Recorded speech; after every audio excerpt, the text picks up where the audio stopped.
Do you remember being a kid? A single summer vacation felt like an entire lifetime. Waiting for your birthday or for Christmas to arrive felt like an impossible test of patience. Now fast forward to today. You blink, and a month is gone. You look up from your work and somehow the year is already almost over. What happened? The clocks haven't changed, but something inside of you certainly has. You might think your brain measures time like a clock, ticking away seconds one by one. But it doesn't. Your brain never senses time directly. Instead, it reconstructs it. It pieces time together from your memories, your attention, and your emotions.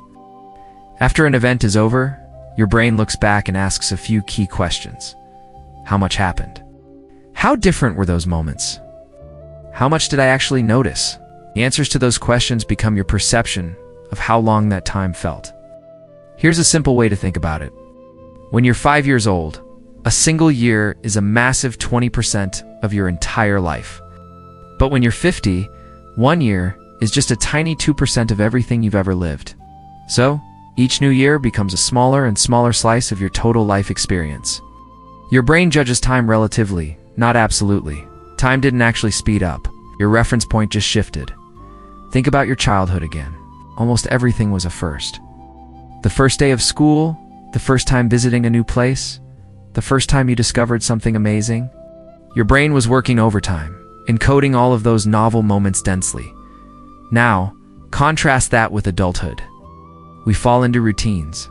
Our days start to look the same. Weeks, even months, blur together into one big blob. These repeated experiences get stored much more sparsely in your memory. When your brain looks back, entire months can collapse into a single mental file. That's why childhood feels so long and detailed in our memories, while adulthood can feel like it just vanished. It's also useful to understand that there are two kinds of time we experience.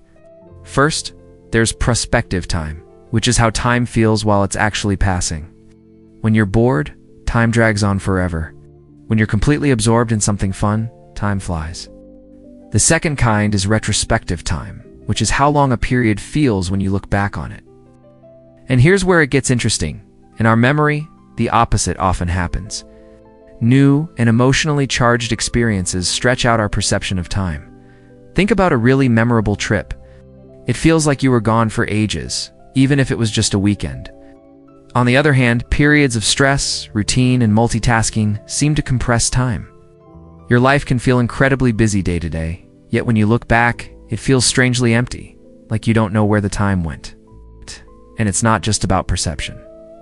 As you age, your brain itself physically changes. If your neural signals slow down just a little bit. The levels of dopamine, a chemical that highlights novelty and makes us feel excited, naturally decline. This means your brain's activity patterns become less distinct. For a long time, this was just a theory.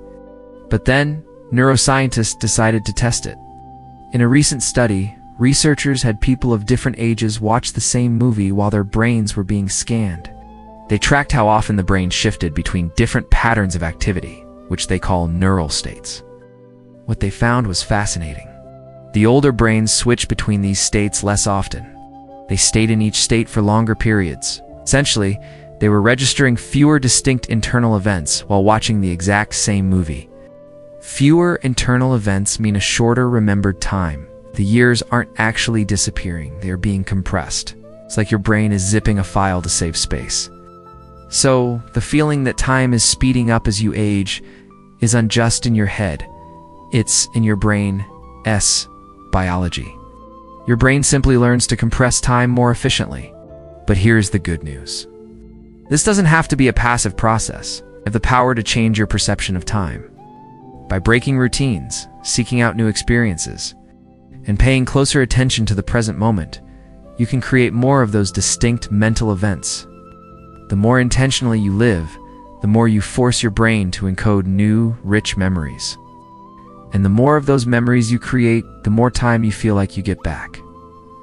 Thank you so much for watching. If you found this interesting, don't forget to like and subscribe for more content just like this. See you in the next one.